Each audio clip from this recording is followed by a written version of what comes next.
Xóchitl se ahoga en sus mentiras y Claudia la calla con datos. Sheinbaum destroza al PRIAN.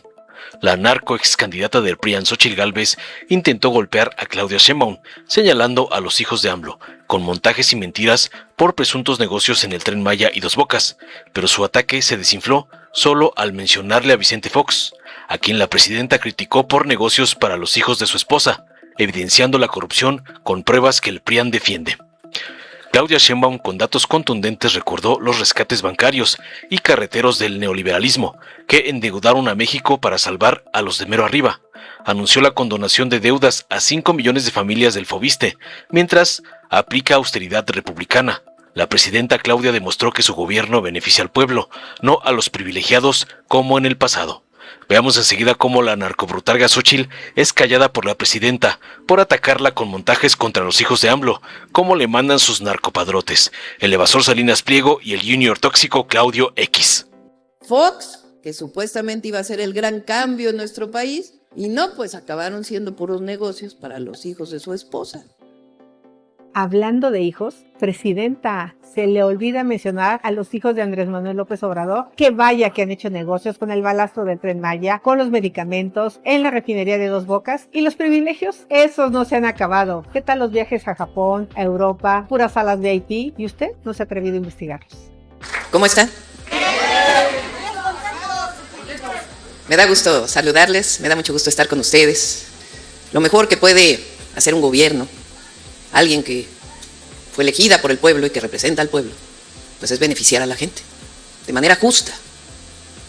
Eso es lo que hace aquí en Morelos Margarita González Arabia, la gobernadora de Morelos, una mujer de lucha. Y es lo que hacemos los que formamos parte de este gobierno, de nuestro gobierno, que es parte de lo que llamamos la cuarta transformación de la vida pública de México. Fueron muchos años de gobiernos que pensaron en unos cuantos, que nunca pensaron en la gente, con una visión que se conoce como una visión neoliberal, que hemos oído mucho esa palabra. Pero ¿qué quiere decir en el fondo? Pues quiere decir que fueron gobiernos que se dedicaron a gobernar para unos cuantos, para los de mero arriba. Hay muchos ejemplos de ello. Por ejemplo, la famosa deuda del Fobaproa, que fue una deuda provocada al cambio de dos gobiernos, el de Salinas de Gortari y la entrada del gobierno de Zedillo. Se vino una devaluación, deudas de la gente, que de pronto de 10,000 pesos subieron las tasas de interés y acababan debiendo 500,000 pesos, imposibles de pagar. Y bancos que también se endeudaron. Pero todos esos bancos pues tenían deudas que eran de los bancos, que eran privadas. Y en aquel entonces se decidió que esa deuda privada se volviera pública y se rescató a los bancos. ¿Se rescató a los deudores, a los que tenían deudas pequeñas? No. Muchísimas familias en el 94 se quedaron con sus deudas, perdieron sus pequeños negocios, perdieron sus casas, y a ellos nadie les ayudó. Pero en cambio a los banqueros, a los de mero arriba, a eso sí les ayudaron. O a las grandes empresas que debían mucho dinero, pues eso sí les ayudaron. ¿A costa de qué? Pues de los impuestos de todos los mexicanos y mexicanas. Todavía hasta la fecha debemos esa deuda y la seguimos pagando todos los años.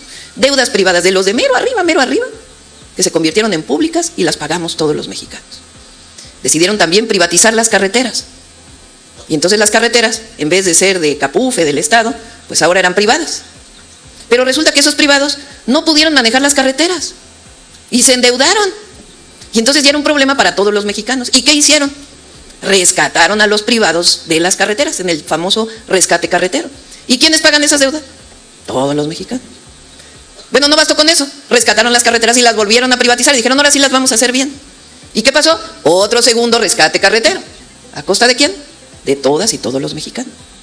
Su teoría, además de la corrupción, su teoría es que si se apoyaba a los de mero arriba, algún día iba a llegar abajo, algún día. Y lo que pasó es que no llegó nada abajo, al contrario, se fue empobreciendo al pueblo de México. ¿Quiénes fueron esos gobiernos? Porque es importante recordar. Pues fue desde Miguel de la Madrid, antes también hubo malos gobiernos, pero en particular ese periodo fue Miguel de la Madrid, desde diciembre del 82. Luego Salinas de Gortari. Ese vendió incluso todas las empresas públicas. ¿Y en qué se quedó? Pues en la crisis del 94. Después Zedillo, que también privatizó todos los ferrocarriles, dijo que los iba a modernizar y luego se acabaron los ferrocarriles de pasajeros. ¿Quién más? Fox, que supuestamente iba a ser el gran cambio en nuestro país, y no, pues acabaron siendo puros negocios para los hijos de su esposa. Y luego aparte, sí, eso sí, puro privilegio para los gobernantes. Ellos sí, no tuvieron problemas. Después vino Calderón y toda la guerra contra el narco y lo que ya sabemos y también mucha corrupción. Imagínense que en aquella época con Fox y Calderón, el precio del petróleo estaba a $100 el barril, como ahora. Pero ahora nosotros producimos 1.8 millones de barriles diarios, porque se acabaron los grandes yacimientos de petróleo en aquella época. En aquella época se producían 3.4 millones de barriles diarios, o sea, más del doble de lo que producimos ahora, o casi el doble de lo que producimos ahora. Y la mayoría se exportaba. Y entonces los ingresos de ese petróleo, que eran en dólares, pues fueron cientos de miles de millones de dólares, que deberían de haberse utilizado para carreteras, para puertos, para aeropuertos, para la modernización del país, para refinerías. Pero no sabemos en qué quedó ese dinero. Y luego, ¿quién vino? Peña Nieto. También, mucha gente votó por él pensando en que iba a ser un cambio. Y a la hora de la hora, lo mismo. En 2018 hubo un gran cambio en el país. El pueblo de México decidió cambiar. Y entonces entró lo que llamamos la cuarta transformación. Primero con el presidente López Obrador y ahora con nosotros, a partir del 2024. Con un cambio adicional.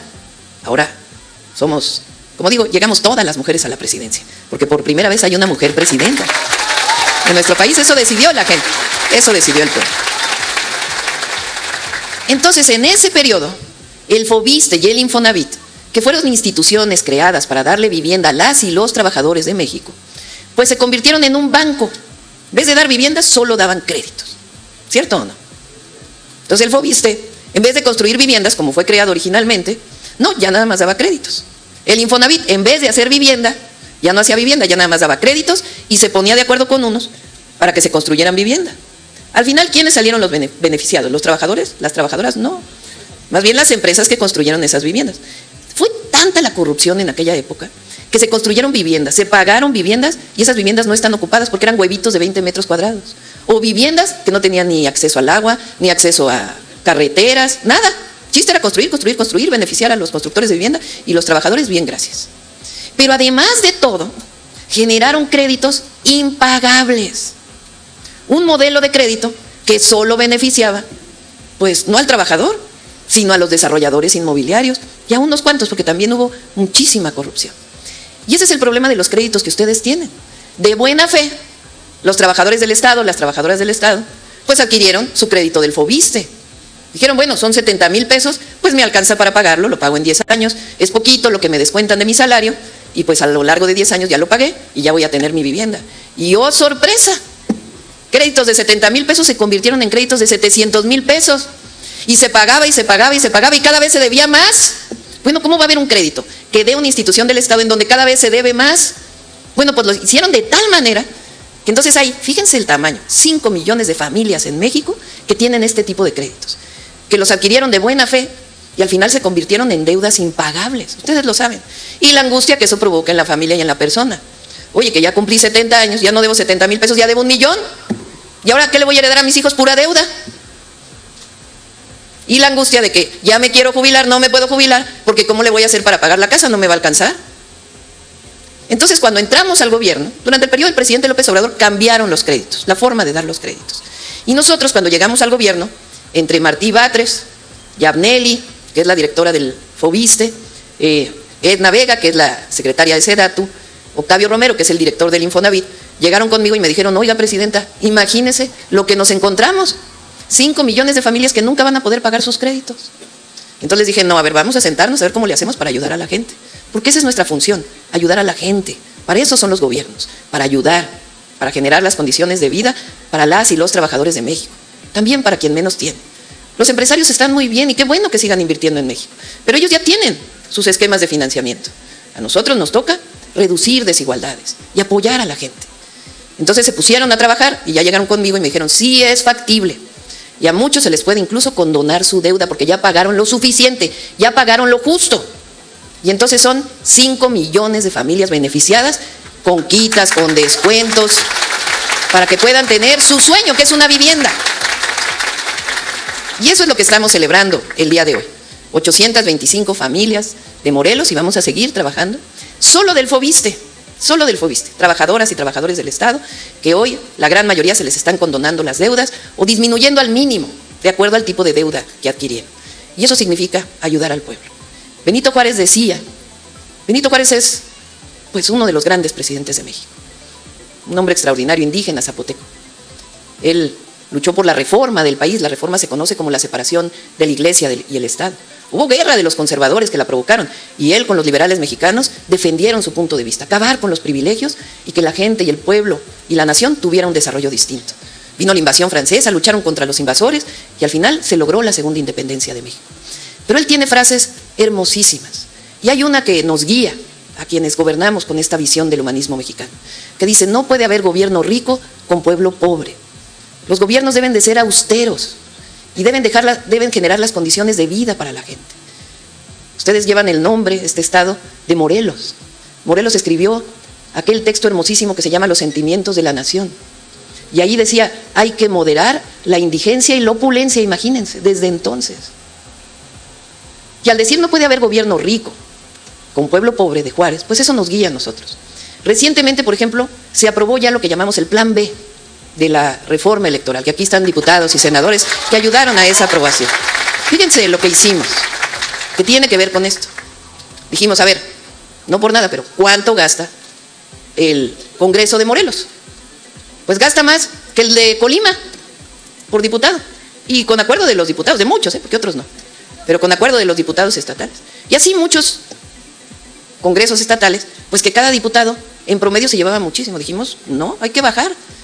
¿Y ese recurso para quién va a ser? Ah, pues para agua potable, para vivienda, para repavimentación, porque no puede haber gobierno rico con pueblo pobre. Pues eso ya se logró. Que municipios que tenían 20 regidores, ¿para qué quieren municipios pobres 20 regidores? No, pues se disminuyen los regidores. ¿Y a quién le va a quedar ese recurso en vez de a los regidores? Pues al municipio, para poder repavimentar, hacer obras de agua con apoyo de los gobiernos estatales y federal. Entonces ya hay límite para los regidores en el país, para el número de regidores en el país.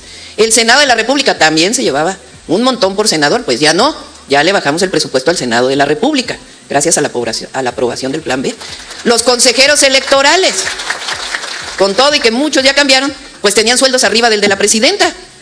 Y con el dinero del pueblo pagaban seguros de gastos médicos mayores, privados, y bonos, y muchas otras cosas, pues ya no, y ese recurso se va para la gente. Ahora también dijimos, a ver, ya no hay reelección tampoco en presidencias municipales. A partir del 2030 ya no va a haber reelección en presidencias municipales ni en diputaciones. Recuperamos el origen de sufragio efectivo, no reelección. ¿Qué otra cosa? Ya no se pueden heredar los puestos a los familiares.